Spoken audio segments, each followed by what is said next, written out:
Welcome back to another video, doing a requested topic here, pulling a favor from my friend here, Entertainment Vending. I really had to make this, and it's basically why it is over for Gorsuch Bros, why it is over for libertarian cucks, why it is over for constitutionalist cucks. Alright, now let's move on to the actual article, alright? And this is about Justice Gorsuch, who has been in the court for 3 to 4 years at this point. So it's been quite a while. And you would expect him to do good because he was picked by Trump. But nope. Now, let's actually read this. Gorsuch's idiosyncratic originalism, equal parts pompous and absurd. Damn, somebody's angry. All right. Justice Gorsuch has served on the Supreme Court for nearly 5 years. His tenure, however, has been thus far been overlooked by most of the media coverage following his confirmation. The circumstances surrounding Gorsuch's confirmation to the court were more closely followed and discussed by the media and the general public because Justice Scalia had died February 13th of 2016. 7 months from the presidential election, then President Obama saw his opportunity to make a lasting impact on the high court when he had barely budged the first 2 terms in office, okay? So basically, he was able to do, I think it was Sotomayor and Kagan, but he could have done one more, hypothetically, right? And that's what he was trying to do in 2016. Seizing on the opportunity, Obama nominated then Chief Judge Merrick Garland of the D.C. Circuit Court of Appeals. Mitch McConnell didn't share Obama's resolve, though. Emboldened by a massive midterm victory, which had left him the Senate Majority Leader, McConnell decided the Senate did not need to confirm or even consider a Supreme Court nomination until after the 2016 election. All right, so the Senate would then appropriately revisit the matter, considering the qualifications of the next nominee after the next president. To the delight of conservatives but the dismay of many liberals, McConnell got his way. Ultimately, Donald Trump got to fill Scalia's vacancy. Although pent-up anger over McConnell's obstructionism persisted throughout Gorsuch's nomination process, not much could be done by the Democrats to derail his eventual confirmation.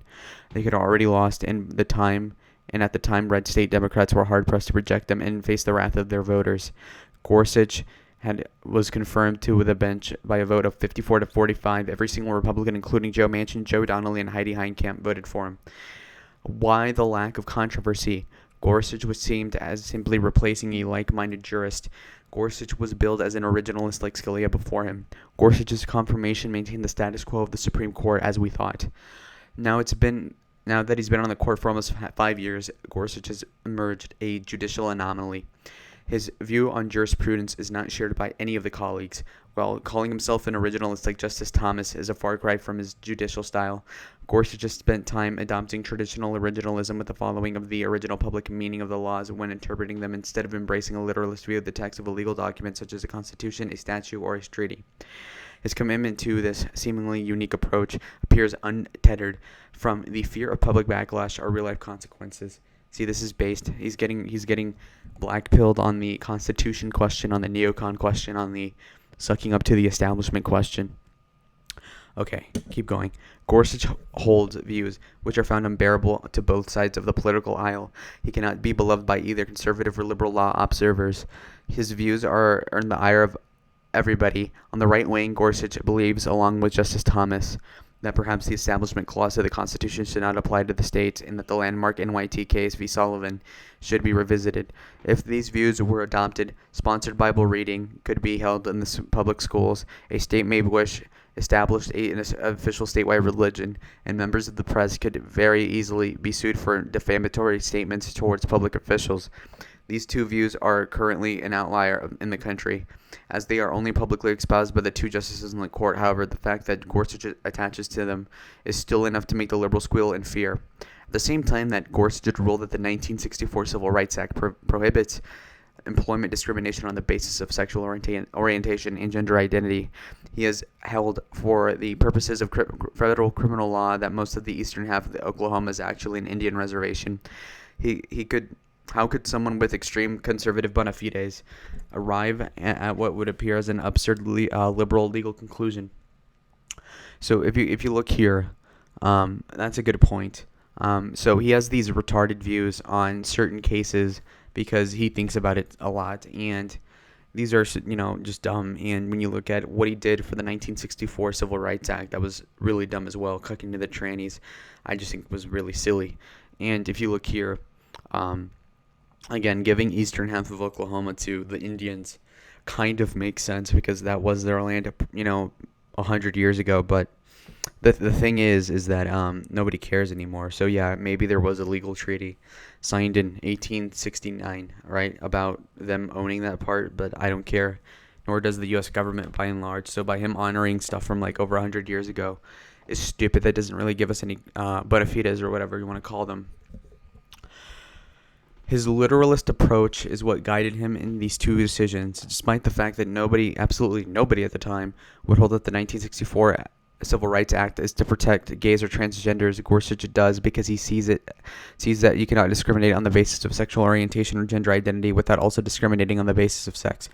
His argument boils down to the example that you can't fire somebody for being gay without knowing that they are a man, because you can't fire a woman for the same conduct that being attracted to a man, or you wouldn't fire a woman for wearing a dress, but would fire a man for wearing a dress. In this case, concerning the tribal land, Gorsuch felt that constrained by the text of old treaties. Okay, well, I didn't even read that part, but yeah, exactly. He felt constrained because of old treaties, who nobody gives a shit about. So politically, it was stupid to cede that ground when nobody cares, okay?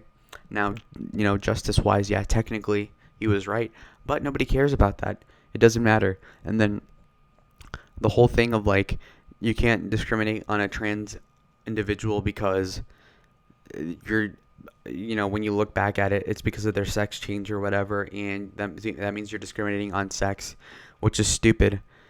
And Gorsuch's logic, if you follow Vending's analogy, would be like saying that firing a girl for wearing a dress is bad, and then firing a guy for wearing a dress is bad.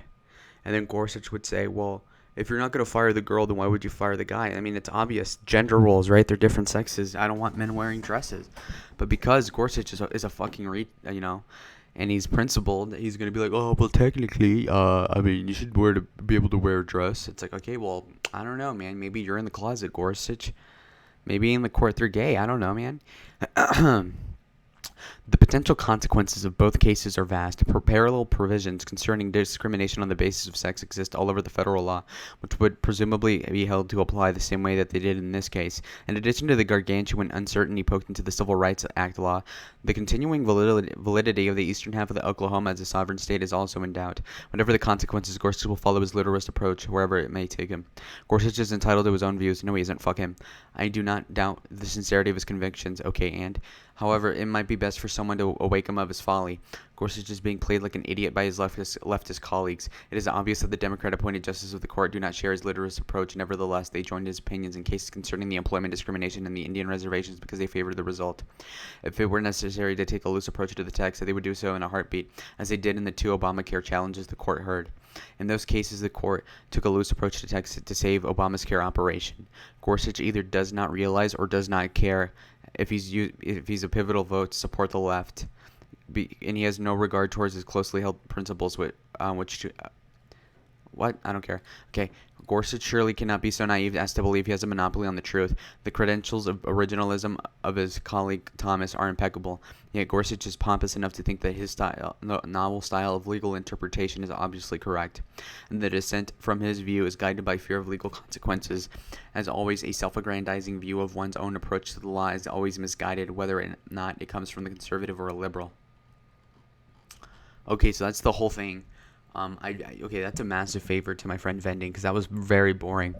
But it is definitely over for Gorsuch Bros. Now that there are many here, constitutionalists and all that.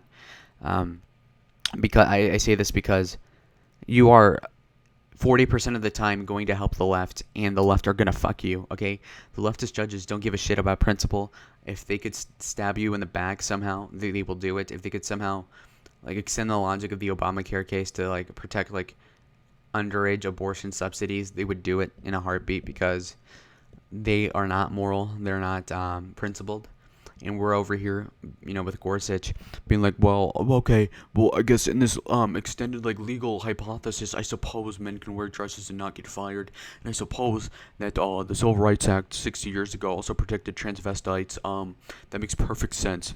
No, seriously, fuck you, Gorsuch. How old are you? 13? Libertarians are done. It's over for libertarians. It sucks. Fuck you guys. The principle is dumb. Even if you're correct on the principle, It's not moral. It's just following a piece of paper called the Constitution, and the Constitution is fucking nothing, right? Why?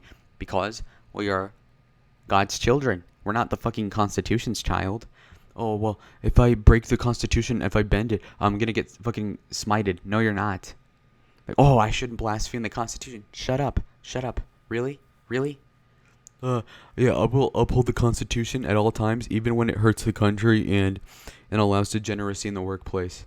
No. Why? Why? What a tool. Seriously, fuck Gorsuch. He's useless.